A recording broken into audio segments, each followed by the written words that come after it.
Real estate రంగంలో 20 సంవత్సరాలకు పైగా అనుభవం కలిగి కస్టమర్ల మన్ననను నమ్మకాన్ని గెలుపొందించిన సంస్థ ఎస్వీకేపీ డెవలపర్స్. ప్రత్యేకంగా ఆర్యవైశ్యులకు మాత్రమే రూపొందించిన లేఅవుట్, 100% వాస్తు, డిటిడిసి అప్రూవల్ కలిగిన layout, childrens play area, security entrance, electrical light and street lights, underground drainage system, 33 అడుగుల ఇంటర్నల్ బీటీ రోడ్లు మీ అభిరుచికి తగ్గిన విధంగా డిజైన్ చేయబడినది. మరెందుకు ఆలస్యం? మీ మనసు గెలిచిన ఓపెన్ ప్లాట్స్ ఎంచుకోండి. కాలుష్య రహితమైన పర్యావరణంలో జీవించండి. ఎస్వీకేపీ డెవలపర్స్ లేఅవుట్ సమీపంలో ఇరువైపులా ఫంక్షన్ హాల్స్, రైల్వే స్టేషన్ మరియు ఇంజనీరింగ్ కాలేజ్లు, ప్రాజెక్ట్ ఇన్ఫ్రాస్ట్రక్చర్, ఐటీ ఫారం కలదు. హైదరాబాద్ వంగపల్లి ఎంఎంటీకి సమీపమున్న యాదాద్రిగుట్ట లక్ష్మీ నరసింహస్వామి వారి సన్నిధికి చేరువలో, హైదరాబాద్ వరంగల్ హైవే 163 రోడ్డున ఆనుకుని అతి సమీపంలో కలదు. వివరములకు సంప్రదించండి.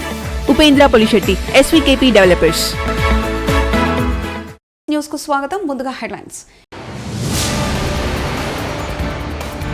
హింసాత్మక ఘటన బాధితులను కలవనున్న రాహుల్ గాంధీ.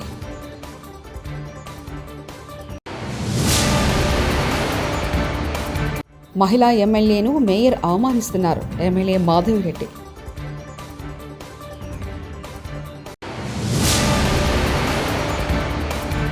అనుకున్న ప్రకారమే రాజధాని పూర్తి, తగ్గేదేలే అన్న మంత్రి నారాయణ.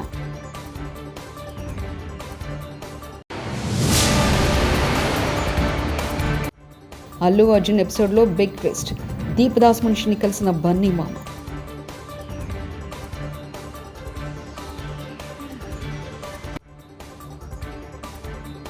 కాంగ్రెస్ ఎంపీ ప్రతిపక్ష నేత రాహుల్ గాంధీ ఈరోజు మహారాష్ట్రలో పర్యటించనున్నారు. ఈ పర్యటనలో ఆయన పర్భానీ జిల్లాలో చోటు చేసుకున్న హింసాత్మక ఘటనలో బాధిత కుటుంబాలను కలవనున్నారు. ఈ ఘటనలో 2 ప్రాణాలు కోల్పోయారు, అనేక మంది గాయపడ్డారు. రాహుల్ గాంధీ ఈ పర్యటన ద్వారా అక్కడి బాధిత కుటుంబాలకు సానుభూతి తెలిపి రాష్ట్ర ప్రభుత్వం తీసుకోవాల్సిన చర్యలపై ప్రస్తావించనున్నారు. 99% పుష్ప సినిమాపై మంత్రి సీతక్క సంచలన వ్యాఖ్యలు చేశారు. జై భీమ్ లాంటి సినిమాకు నేషనల్ అవార్డు రాలేదు. అలాంటి సినిమాలకు ప్రోత్సాహాలు లేవు. కానీ ఒక స్మగ్లర్ పోలీసులను బట్టలుడదేసి నిలబడితే నేషనల్ అవార్డు ఇచ్చారు. ఇది దేనికి సంకేతం? ఒక స్మగ్లర్ను హీరో చేశారంటూ, పోలీసులను విల్లలు చేశారంటూ మంత్రి సీతక్క వ్యాఖ్యానించారు. జై భీమ్ సినిమా వచ్చిన మధ్యలో అంటే ఒక్క మామూలు మహిళ భర్త దొంగతనం పేరుతోటి ఒక ఉన్నత వర్గాలు కేసు పెట్టి ఇబ్బందుల పాలు చేస్తే, చేతిలో సంఖలో బిడ్డ, కడుపులో మరి రూపం పోసుకునేటువంటి బిడ్డ యొక్క సినిమాను అద్భుతంగా మన ముందుకు తీసుకొచ్చింది. అవునా, మాకు ఈ హక్కులు ఉంటాయా అని ఎంతోమందికి ఈ సినిమా ప్రేరణగా నిలిచింది. కానీ అలాంటి సినిమాను ప్రోత్సహించలేదు. అలాంటి వాళ్ళకి అవార్డులు రాలే జై భీమ్ సినిమా లాంటి వాటికి. కానీ ఇవాళ పోలీస్ అధికారులు చట్టబద్ధంగా ఉండేటువంటి డ్యూటీలో ఉంటారు. వాళ్ళని బట్టలు ఇప్పేసి ఒక స్మగ్లర్ పాత్రలో ఒక స్మగ్లర్ పాత్రలో ఉండేటువంటి ఒక స్మగ్లింగ్ చేసేటువంటి హీరోలు పోలీస్ అధికారులను పోలీస్ స్టేషన్లలో బయట బట్టలు ఇప్పేసి నిలబెట్టి యథేచ్ఛగా స్మగ్లింగ్ చేసేటువంటి సినిమాలకు మాత్రం కేంద్రం నుంచి అవార్డులు వస్తున్నాయి. Icon star Allu Arjun episode Telugu రాష్ట్రాల్లో సంచలనంగా మారింది. ఈ వ్యవహారంలో ఊహించని పరిణామాలు చోటు చేసుకున్నాయి. అల్లు అర్జున్ మామ కంచర్ల చంద్రశేఖర్ రెడ్డి గాంధీ భవన్కు వచ్చిన ఏఐసిసి ప్రధాన కార్యదర్శి దీప్ దాస్ మున్షి, టీపీసీసీ అధ్యక్షుడు మహేష్ కుమార్ గౌడ్ను ఇవాళ సోమవారం కలిశారు. ఈ వ్యవహారం చర్చనీయాంశంగా మారింది. అయితే ఈ విషయంపై మహేష్ కుమార్ గౌడ్ మీడియాతో మాట్లాడుతుండగా, గాంధీ భవన్లో తమ ప్రెస్ మీట్ జరుగుతుండగా అల్లు అర్జున్ మామ చంద్రశేఖర్ రెడ్డి ఇక్కడికి వచ్చారని తెలిపారు. ఆయన బయటికి వెళ్ళిపోయాక తనతో ఫోన్లో మాట్లాడారని తెలిపారు. మళ్లీ వచ్చి తనను కలుస్తానని చెప్పారని మహేష్ కుమార్ గౌడ్ అన్నారు. అల్లు అర్జున్ మామ చంద్రశేఖర్ రెడ్డి తన పాత మిత్రుడు, కాంగ్రెస్ వాది అని తెలిపారు. చంద్రశేఖర్ రెడ్డితో తప్పకుండా మాట్లాడతానని, ఏదైనా విషయాలుంటే చర్చించుకుంటామని మహేష్ కుమార్ గౌడ్ అన్నారు. రుణమాఫీ కాలేదు, రైతు బంధు రాలేదు, తులం బంగారం, మహిళలకు 2,500 ఇవ్వలేదంటూ మాజీ మంత్రి సవితా ఇంద్రారెడ్డికి బాధలు చెప్పుకున్న మహిళలు.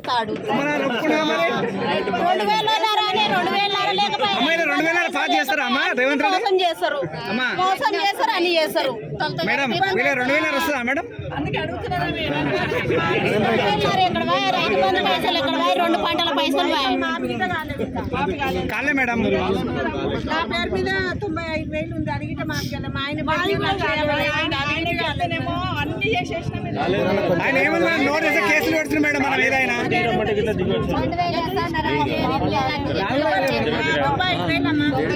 మేడం నాది కూడా కాలే మేడం 1,50,000 ఉంది మేడం నాది. ప్రతిపక్షాలపై అటాక్ చేయడమే సీఎం రేవంత్ రెడ్డి లక్ష్యంగా పెట్టుకున్నారని బీఆర్ఎస్ ఎమ్మెల్సీ కవిత వ్యాఖ్యలు చేశారు.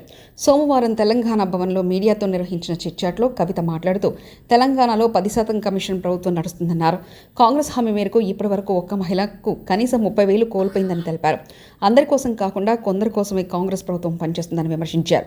రేవంత్ రెడ్డి పెద్దల కోసమే ప్రభుత్వాన్ని నడుపుతున్నారని ఆరోపించారు. ఏళ్లు సమర్థవంతంగా కాంగ్రెస్ పార్టీ లార్జెస్ట్ పార్టీగా ఉన్న సంకీర్ణ ప్రభుత్వాన్ని నడిపినటువంటి గొప్ప మహనీయుడు పివి నరసింహారావు గారు కనీసం ఆయనకు ఒక స్మారక స్తూపం కట్టకుండా వారిని కాంగ్రెస్ పార్టీ అవమానించడం, అవసాన దశలో చాలా రకాలుగా కేసులు పెట్టి లీగల్గా ఇష్యూస్ చేసి ఇబ్బంది పెట్టినటువంటి సందర్భంలో కూడా మన తెలంగాణ బిడ్డ మరి అన్ని కేసులను ఎదుర్కొని ఒక మంచి క్లారిటీతోని క్లియరెన్స్ వచ్చిన తర్వాత కేసెస్ చాలా తన ప్రతిష్ట పెరగడం కూడా జరిగింది. కాంగ్రెస్ పార్టీ యొక్క వ్యక్తిత్వం నేచర్ ఎట్లాంటిది అన్నది ఒక్క పివి నరసింహారావు గారి ఎపిసోడ్ చూస్తేనే మనకు తెలిసిపోతుంది. కాబట్టి ఈరోజు కేసీఆర్ గారు తెలంగాణ రాష్ట్రం ఏర్పడిన వెంటనే మన బిడ్డను మనం గౌరవించుకోవాలి. తెలంగాణ బిడ్డ ప్రధానమంత్రిగా అయినటువంటి వ్యక్తి వారి గొప్పతనాన్ని ముందు తరాలకు అందించాలి అని చెప్పి వారు మెమోరియల్ని పివి మెమోరియల్ని మనకు నిర్మించడం నెక్లెస్ రోడ్లో, అట్లానే పివి నరసింహారావు గారికి సంబంధించి అనేక కార్యక్రమాలు చేయడం, శత జయంతి సంవత్సరం చేసినప్పుడైతే చాలా గర్వంగా అనిపించింది. ప్రపంచవ్యాప్తంగా మన వాళ్ళందరం కూడా మనం ఉత్సవాలు చేసుకోవడం జరిగింది. ఆస్ట్రేలియా లాంటి ప్లేస్లో పివి నరసింహారావు గారి విగ్రహాన్ని ప్రతిష్టాపన చేయడం జరిగింది. సో అట్లా ఎంతో గొప్పగా పివి నరసింహారావు గారిని ఆకాశం ఎత్తుకే మనం చూపించుకున్నాము, వారిని కాపాడుకున్నాము. వారి గౌరవాన్ని ఇక ముందు కూడా అలాగే కాపాడుకుంటూ ఇప్పుడున్నటువంటి రాజకీయ నాయకులందరూ కూడా పివి నరసింహారావు గారు స్ఫూర్తిగా నిలుస్తారని చెప్పి నేను భావిస్తా ఉన్నాను. హైదరాబాద్లో సంవత్సరానికి కేసీఆర్ పాలనలో 25,000 కేసులు అయితే రేవంత్ రెడ్డి పాలనలో 35,000 కేసులు అయ్యాయి. ఒక సంవత్సరంలో 10,000 కేసులు పెరిగాయంటే హోంమంత్రిగా ముఖ్యమంత్రిగా నువ్వు ఫెయిల్ అయ్యావంటూ హరీష్ రావు వ్యాఖ్యానించారు. గతంలో కేసీఆర్ గారు ఉన్నప్పుడు ఏడాది కాలంలో 25,000 కేసులైతే రేవంత్ పాలనలో 35,000 కేసులైనాయి. 10,000 కేసులు ఒక హైదరాబాద్ నగరంలో పెరిగినాయి.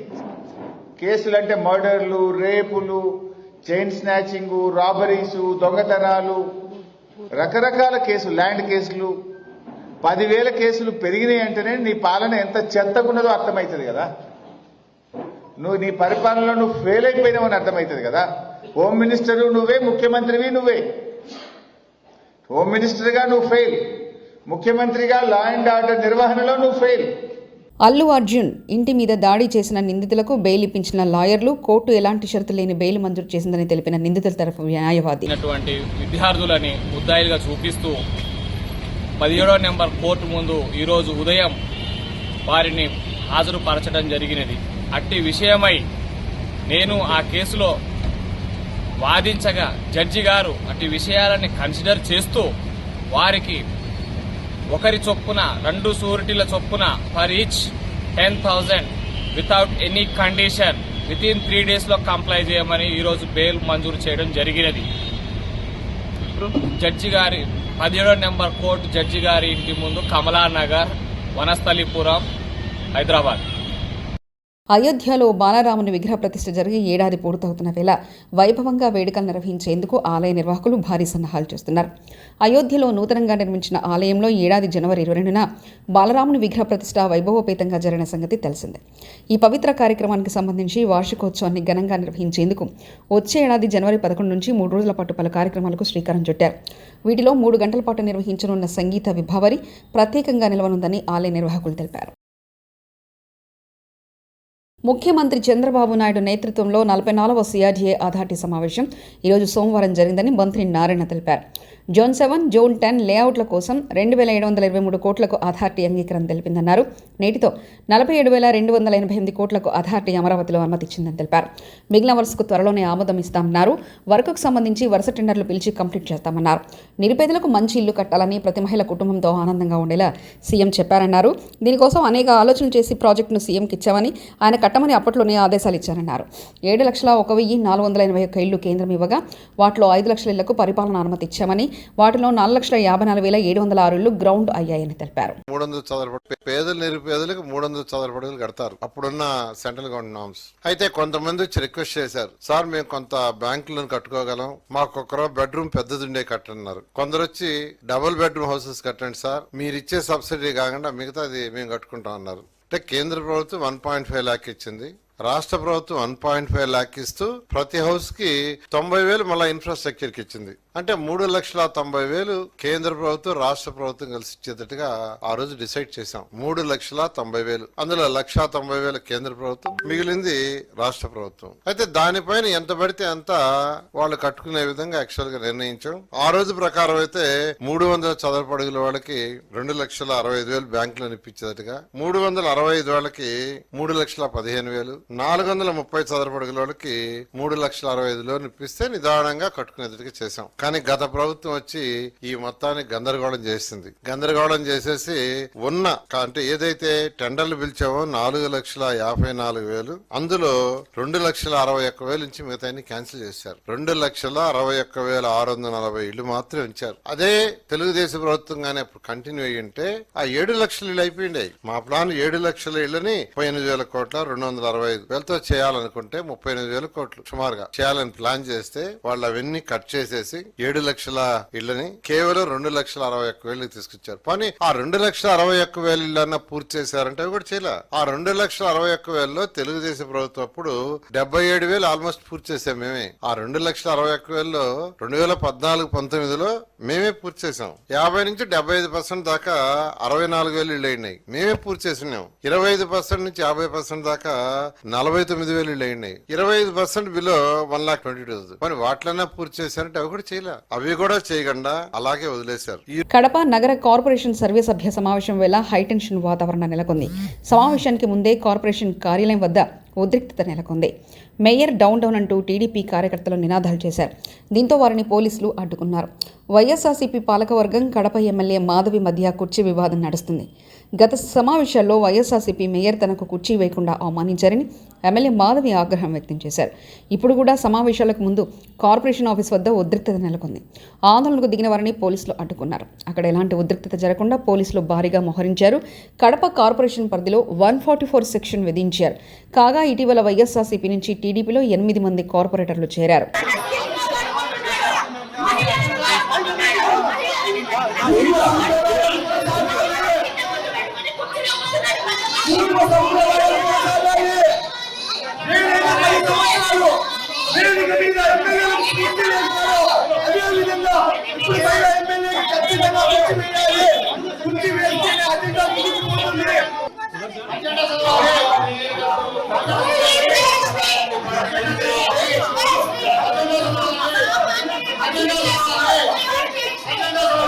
హైదరాబాద్లోని కొత్తపేటలో లావియన్ రోజ్ కెఫే 3వ బ్రాంచ్ ఘనంగా ప్రారంభోత్సవం జరిగింది. ఈ కార్యక్రమానికి ముఖ్య అతిథిగా మోడల్, సినీ నటి పూజా నాగేశ్వర్ హాజరై లావెన్ రోజ్ కెఫే ఫౌండర్ లిఖిత జ్యోతిలతో కలిసి నూతన బ్రాంచ్ని ప్రారంభించారు. ఈ సందర్భంగా ఫౌండర్ లిఖిత మాట్లాడుతూ, ఈ ప్రాంతంలో మా నూతన బ్రాంచ్ ఏర్పాటు చేయడం మాకెంతో సంతోషంగా ఉందని తెలిపారు. ఆహార ప్రియులకు రుచికరమైన శుచి శుభ్రతతో కూడిన వంటకాలు అందించడం మా ప్రత్యేకత అన్నారు. మా వద్ద ఇండియన్, చైనీస్, తందూరి వంటకాలు, continental, mocktails, coffee, milk shakes సరసమైన ధరకు లభిస్తాయని తెలిపారు. ఈ చుట్టుపక్కల నివసించే ప్రజలు మా నూతన బ్రాంచ్కు కుటుంబ సమేతంగా వచ్చి మా రుచులను ఆస్వాదించాలని కోరారు.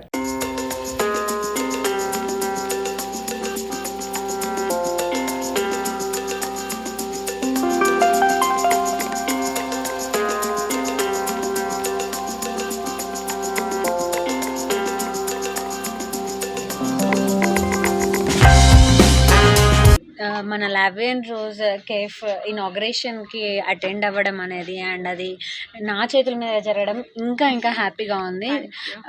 ఇది నా ఫస్ట్ ఎక్స్పీరియన్స్ ఇనాగ్రేట్ చేయడం అనేది. అండ్ ఫస్ట్ ఎక్స్పీరియన్స్ కూడా చాలా బెస్ట్ ఎక్స్పీరియన్స్ అయింది. బికాస్ నా ఒక favourite ambience like pink and floral ఇదంతా కూడా ఒక నేచర్ని చూపించుకుంటూ అండ్ ఆల్సో ఒక ప్రిటియెస్ట్ వైబ్ తెస్తూ ఇదంతా కూడా ఏవైతే నా ఫేవరెట్ థింగ్స్ అయితే ఏవైతే ఉంటాయో అదంతా ఇక్కడ మన అంబియన్స్ కనబడుతుంది అన్నమాట. సో దానికి నేను చాలా లైక్ నా ఫేవరెట్ అంబియన్స్ నేను ఇనాగ్రేట్ చేయడం అనేది నాకు చాలా హ్యాపీగా ఉంది. అండ్ కమింగ్ టు ఫుడ్ కూడా చాలా బాగుంది. నేను టేస్ట్ చేశాను కదా, లైక్ ఓకే అన్ని చోట్ల ఫుడ్ బాగుంటుంది, బట్ సంథింగ్ డిఫరెంట్ ఉందన్నమాట మన దగ్గర. ఫుడ్ టేస్ట్ అండ్ ఎవ్రీథింగ్ చాలా బాగుంది. Thanks for this evening. Thank you everyone. I'm Likhitha, founder of Lavie and Rose cafe. ఇది వచ్చేసి మాకు సైనిక్పురి అండ్ గచ్చిబౌలిలో ఆల్రెడీ 2 బ్రాంచెస్ ఉన్నాయి. This is a 3rd branch and ఇవాళ సాఫ్ట్ లాంచ్ అవుతుంది at Kottapet and we are so happy that Kottapetlo launch చేస్తున్నాము because ఈ part of the city కి రావడం మాకు first time and I'm so happy and I'm really looking forward. హింసాత్మక ఘటన బాధితులను కలవనున్న రాహుల్ గాంధీ.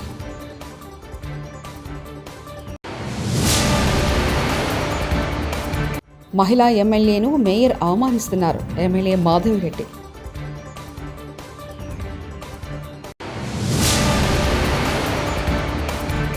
అనుకున్న ప్రకారమే రాజధాని పూర్తి, తగ్గేదేలే అన్న మంత్రి నారాయణ.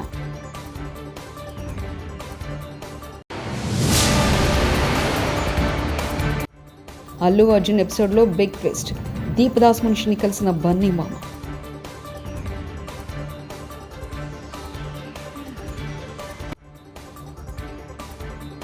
ఇవి బులెటిన్ విశేషాలు.